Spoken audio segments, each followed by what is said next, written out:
인생의 엠마오 길이라는 제목으로 하나님의 말씀을 전하고자 합니다. 말씀에는 두 가지 이야기가 전개되고 있습니다. 첫 번째는 예수님의 빈 무덤을 발견한 여인들에 대한 이야기고요. 두 번째는 엠마오로 가는 두 제자에 대한 이야기입니다. 이 두 이야기를 통해서 우리가 기억해야 될 것, 우리가 꼭 마음에 담아야 될 것, 우리가 가고 있는 엠마오의 길이 어디인지 한번 생각해 보는 시간이 되었으면 좋겠습니다. 첫 번째로 나오는 이야기로 들어가 보겠습니다. 넘쳤는데 기억하지 못하는 여인들 그리고 제자들이라고 제가 제목을 붙여봤는데요. 1절에 보시면 안식 후 첫날 새벽에 이렇게 말씀합니다. 예수님께서 숨을 거두신 것이 금요일 오후였습니다. 그리고 죽으신 지 3일째 되는 날, 금요일, 토요일, 그리고 주일 새벽에 여인들이 준비한 향품을 가지고 무덤을 향해 가고 있는 모습이 나옵니다. 10절에 보면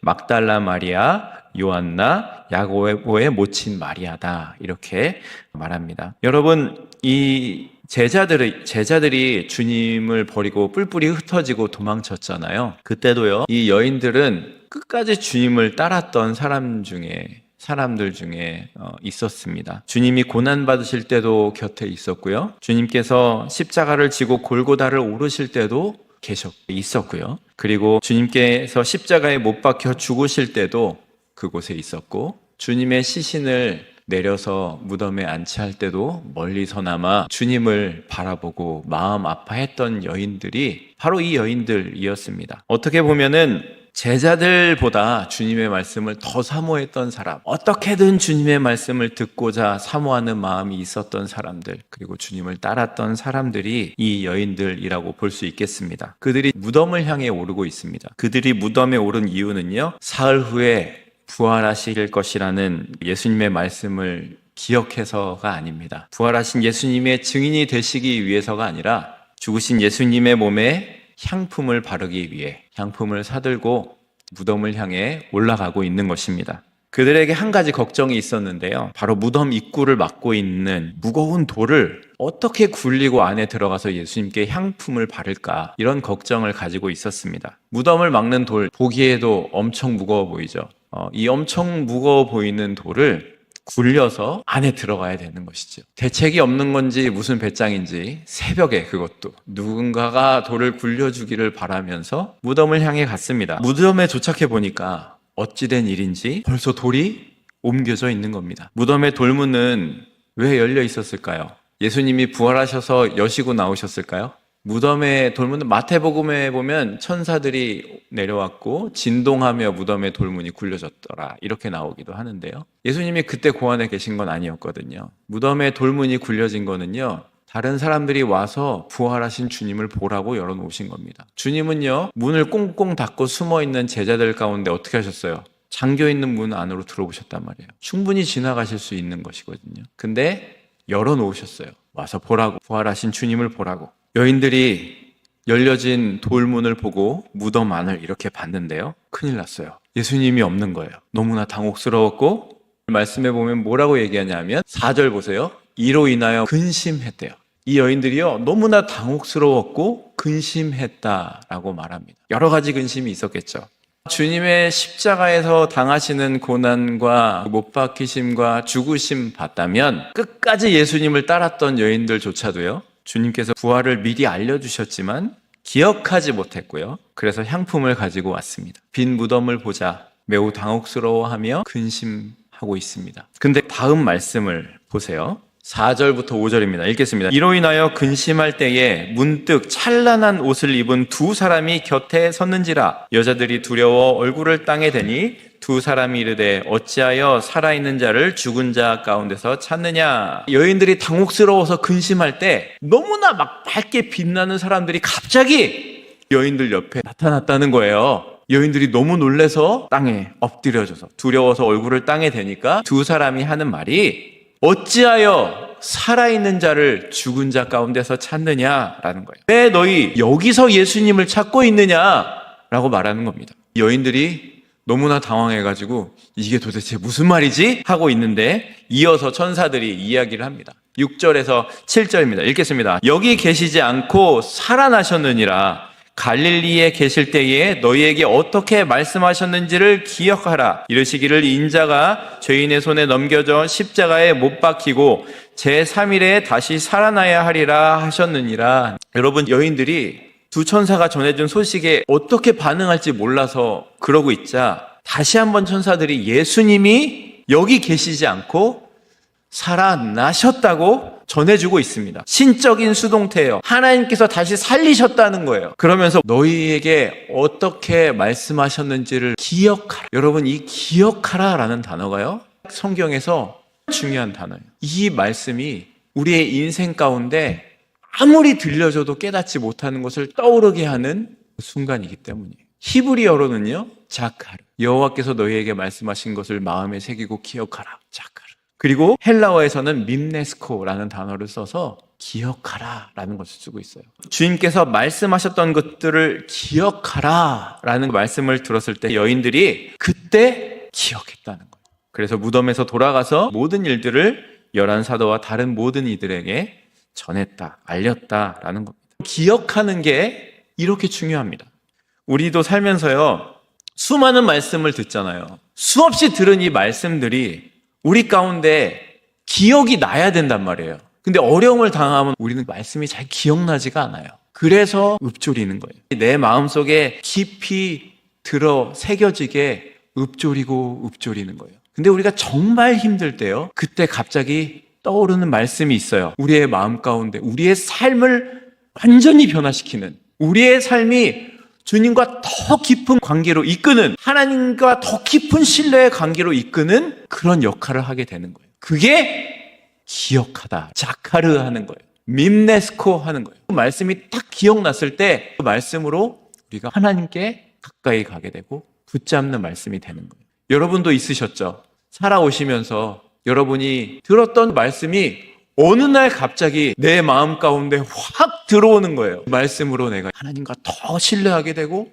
하나님을 붙잡게 되는 그런 말씀이 있으셔야 되는 거예요. 그러시라고 하가 말씀하는 거예요. 우리 자녀들이 앞으로 살아갈 날 가운데 얼마나 많은 어려움들을 닥치겠어요. 그 가운데 이 말씀이 언젠가 이 아이들에게 떠오르도록 말씀을 읊조려서 내가 힘든 그때에 말씀이 떠오르도록 읊조려서 여러분의 삶에 가장 힘들 때 떠오르시도록 도와드리는 거예요. 여러분, 주님의 부활 사건이 진짜인 증거가 여기 있어요. 그때 당시에는요, 증인으로 여인들이 할 수 없었어요. 그런데요, 이걸 그대로 증인으로 삼고 있어요. 부활의 첫 증인이 여인들이에요. 그 중에 막달라 마리아, 7 귀신 들렸던 여인이에요. 여인을 증인으로 삼고 있어요. 증인으로도 내세울 수 없는 여인들이 첫 증인으로 나타나고 있어요. 7 귀신 들렸다가 나음받은 여인이 증인으로 나오고 있어요.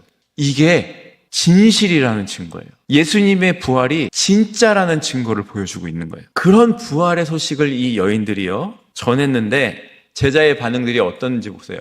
읽겠습니다. 사도들은 그들의 말이 허탄한 듯이 들려 믿지 아니하나 베드로는 일어나 무덤에 달려가서 구부려 들여다보니 세마포만 보이는지라 된 일을 놀랍게 여기며 집으로 돌아가니라. 여기서 제자들이, 사도들은 그들의 말이 허탄한 듯이 들려 믿지 않았다. 영어로 보면은 넌센스였대요. 무슨 소리를 하고 있는 거야? 라고 제자들이 얘기했다는 거예요. 제자들이 부활하실 거라는 예수님의 이야기를 들었어요? 못 들었어요? 3번이나 얘기하셨거든요. 근데 기억해요? 못해요? 자카르 하지 못해요. 기억하지 못하고 있어요. 그리고 넌센스라고 얘기합니다. 근데요, 그 중에 2 제자가 마리아와 함께 그곳을 달려갑니다. 그리고 그곳에서 빈 무덤을 확인하는 것이 여기 나오고 있어요. 그리고 다음 이야기가 나옵니다. 그 다음 이야기는요, 엠마오로 가는 2 제자입니다. 같이 한번 읽겠습니다. 그날에 그들 중 2이 예루살렘에서 25리 되는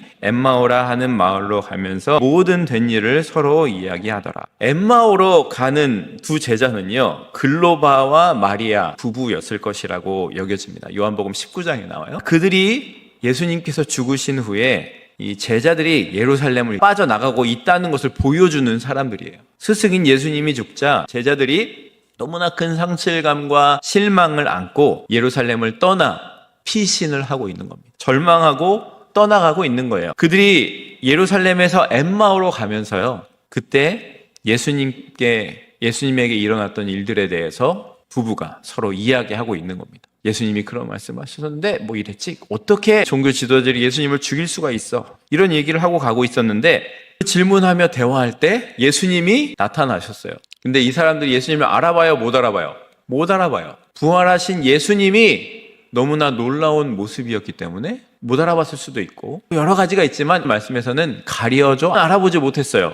근데 무슨 일이냐라고 예수님이 물어보는 거예요. 그러니까 이 제자 중 하나가 있었던 일을 몰라서 하는 말입니까? 멈춰서서 이야기하는 겁니다. 모른다, 얘기해봐라.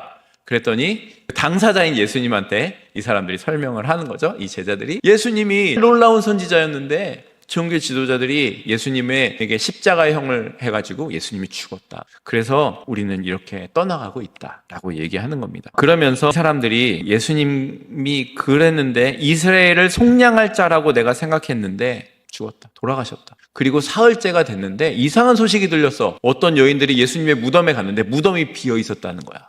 천사들이 봤다는 거야. 그리고 다른 제자들도 갔는데 무덤이 비어 있었다더라. 이러면서 얘기하면서 가는 거죠. 누구한테? 당사자인 예수님한테. 그러니까 예수님이 뭐라고 얘기하시냐면요. 제가 거기 파워포인트에 안 넣는데 25절에 보면 미련하고 선지자들이 말한 모든 것을 마음에 더디 믿는 자들이여. 그리스도가 이런 고난을 받고 자기의 영광에 들어가야 될 것이 아니냐? 그렇게 성경에 기록되지 않았냐?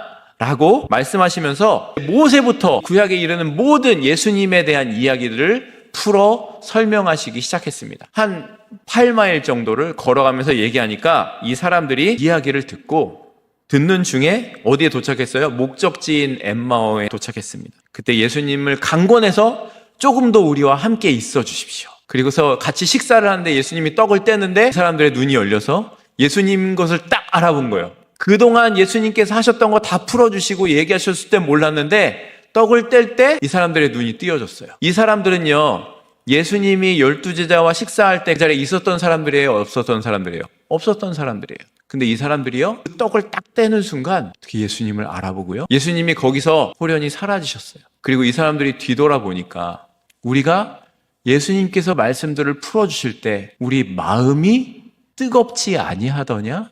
말씀을 풀어주시는데 마음이 뜨겁지 아니하더냐? 그리고요, 그곳에서 엠마오에서 바로 자지 않고 일어나서 예루살렘으로 가서 제자들에게 소식을 전하고 베드로도 만났다는 소식을 전하고 이런 일들이 일어나게 되는 게 본문의 내용이에요. 저는요, 이 엠마오로 가는 제자의 이야기가요, 참 마음에 와닿아요. 왜냐하면요, 엠마오로 가던 제자는요, 12제자가 아니었어요. 그런 사람들이 예수님 돌아가셔서 실망해서 가고 있는데요, 이 사람들이 가던 길에 우연히 예수님을 만난 게 아니고요, 예수님이 그들 가운데 찾아가신 거예요. 12제자가 아닌 그 사람들에게 예수님이 오신 거예요. 이 이야기가 너무 저한테 은혜가 돼요. 왜냐하면요, 바로 우리를 찾아오시는 예수님을 보여주고 있기 때문에 그래요. 예수님이요, 이 엠마오로 가는 제자들에게 찾아오셨듯이 12제자도 아니었던 사람들에게 찾아오셨듯이 우리의 삶에도 찾아오시는 분이심을 믿으시기 바랍니다. 우리도요, 인생을 살면서 엠마오로 향해 갈 때가 참 많이 있어요. 어려운 일을 겪을 때, 환난이 나에게 닥쳐올 때, 억울한 일을 당했을 때, 크게 낙심하고 실망했을 때 우리는 엠마오로 갑니다. 여러분이 가시는 실망했을 때, 시험 들었을 때, 낙심했을 때 가는 엠마오 다 있죠. 그것이 어떤 장소일 수도 있고요, 어떤 행동일 수도 있고요, 어떤 심적인 상태가 될 수가 있어요. 그곳이 여러분의 엠마오예요. 우리가 어려운 일을 겪을 때요, 우리는 다 그런 자리로 가요. 주님께서 내 기도 들으시지 않는 것 같고, 나에게 너무하신 것 같고, 난 이렇게 열심히 하는데 몰라주시는 것 같고, 내 기도에 응답해 주시지 않아서 이런 어려움을 겪는 것 같고, 그때 우리가 느끼는 감정들이 뭐예요? 낙심하고, 허탈하기도 하고, 공허하기도 하고, 실망하고, 때로는 하나님을 원망하기도 합니다. 근데 우리가 기억하지 못하는 게 있어요. 엠마오를 향해서 주님께서 찾아오신다는 거예요. 엠마오로 향하고 있는 여러분들을 향해서 주님께서 찾아오셔서 함께 하시고 계시다는 것을 믿으시기 바랍니다. 주님께서요, 말씀으로 수없는 말씀들을, 약속의 말씀들이 있어요. 그런데요, 우리는요, 어려운 일들을 당하면요, 모두가 틀림없이 엠마오를 향해 갑니다. 주님께서 여러분에게 주셨던 약속들, 나에게 주셨던 약속들을요, 기억하지 못하거든요. 너무나 이 힘든 상황에 그 약속을 기억하지 못하면 우리는 엠마오로 가는 거예요. 좌절하고 낙심하고 절망하고 원망하고 가까운 사람에게 화내고 내가 가는 그 장소, 그 행동, 그 마음 상태, 엠마오로 가는 거예요. 주님께서는요, 엠마오로 낙심해서 가고 있는 제자들에게 찾아오셨듯이 그런 우리에게 찾아오시는 분입니다, 여러분. 그리고 우리가 고민하며 아파하고 낙심하며 그렇게 할 때 우리에게 찾아오셔서 위로하시고 주님께서는요, 약속의 말씀을 생각나게 하십니다. 기억나게 하십니다. 말씀을 통해서 깨우쳐 주시는 거예요. 무덤에서 근심하며 있는 여인들에게 천사를 보내셔서 주님께서 갈릴리에서 하셨던 말씀을 기억나게 하셨어요. 엠마오로 가는 제자들에게, 낙심하며 가고 있는 사람들에게 말씀을 풀어서 설명해 주시면서 하나님의 말씀을 기억나게 하셨어요. 우리의 삶에서도 마찬가지예요. 하나님의 말씀이 상황 가운데서 기억나야 돼요. 말씀을 붙잡아야 우리가 일어날 수 있는 거예요. 주님께서 제자들 앞에 막 나타나셔가지고 나 살았어 이놈들아 이렇게 말씀하시지 않잖아요. 먼저 뭘 하세요? 말씀을 기억나게 하시는 일들이 일어나는 거예요. 그리고 기억난 사람들을 통해서 가서 전에 듣게 하세요, 먼저. 그리고 나타나셔서 말씀하여 주시는 거예요. 말씀을 통해 깨우쳐 주시고요. 주님은 뭐라고 말씀하세요? 말씀들을 통해서 여러분에게 내가 여전히 너를 사랑한다. 내가 너의 상황 가운데 함께 있다. 내가 내미는 손을 붙잡고 일어나라. 말씀하시는 주님이 우리 주님이신 것을 믿으시기 바랍니다. 주님께서 이 엠마오로 가는 제자들에게 나타나셨다가요, 이 제자들이 예루살렘에 가서 제자들에게 전했을 때 나타나셨어요. 도마가 없었거든요. 다시 일주일 후에 나타나셨어요. 그리고 이 사람들이 갈릴리로 갔는데 물고기 잡았습니다. 7 제자들이요, 다시 옛날의 자리로 가서 뭘 해야 될지 모르겠는 거예요. 부활하신 주님을 만났는데도 모르겠는 거예요. 물고기 잡으러 갔어요. 밤새 그물질을 했는데요, 아무것도 잡지 못했어요. 전직 어부 출신인들인데 주님께서 오른편에 그물을 내리라고 그래가지고 엄청나게 많은 고기를 잡고, 그때 주님이신 줄 알고 베드로가 옷을 입고 뛰어내려가지고 주님께 왔습니다. 그렇게 옛날의 자리로 돌아갔던 제자들, 디베랴가 이 사람들한테 엠마오였던 거예요. 근데요, 제자들에게 주님께서 다시 찾아오시잖아요. 그래서 구운 생선을 먹이십니다. 그리고 주님께서 내가 나를 사랑하느냐? 내가 나를 사랑하느냐? 내가 나를 사랑하느냐? 너는 여전히 엠마오로 디베랴로 갔지만 나는 여전히 너를 사랑한다. 그리고 오셔서 손 내미시고 다시 일으키시는 주님을 우리는 성경에서 보고 있는 거예요. 여러분, 우리 주님은요, 그런 분이세요. 그렇게 찾아오셔서 사랑한다 말씀해 주시고 성령님을 보내주셔서 약속하신 성령을 기다리라. 그리고 그 성령을 오순절에 받았을 때 제자들이 나가서 전하기 시작합니다. 우리도 약속하신 성령을 받아서요, 성령님을 통해서 우리가 이렇게 살아가고 있고, 성령님께서 늘 도와주시고 생각나게 하셔서, 기억나게 하셔서 우리가 이 자리에 있는 거예요. 인생의 어려움의 자리에 있을 때 여러분, 무엇이 기억나야 됩니까? 하나님의 말씀이 기억나야 돼요. 어려움의 자리, 엠마오로, 디베랴로 여러분 가고 계십니까? 성경을 펴서 읽고 묵상하세요. 그리고 여러분에게 사랑한다 말씀하시는 주님의 말씀을 기억하시기 바랍니다. 그 말씀을 만나면 내가 그때 변화되는 거예요. 그 말씀을 만났을 때 내가 주님과 더 깊은 관계로 가게 되는 거고요, 다시 넘어지고 엠마오로 갈 수 있지만 다시 주님의 말씀을 붙잡을 수 있는 더 깊은 관계로 우리가 나아갈 수 있게 된다는 것을 기억하시기 바랍니다. 주님께서는요, 성령님을 보내주셔서 우리와 늘 동행하시고 우리의 마음과 생각을 지켜주시는 분이심을 여러분 믿으시기 바랍니다. 어려움에 닥쳤을 때, 고난이 닥쳐올 때, 문제에 부딪혔을 때, 풍랑을 만났을 때 엠마오로 가시지 마십시오. 디베랴로 가시지 마십시오. 여러분이 이미 그곳에 가 계시더라도 주님은 여러분을 사랑하시고 여러분 가운데 찾아오셔서 말씀을 생각나게 하시고 사랑한다 말씀하시고 여러분의 손을 붙잡아 일으켜 주시는 주님이심을 믿으시는, 경험하시는 여러분 모두가 되시기를 소망합니다.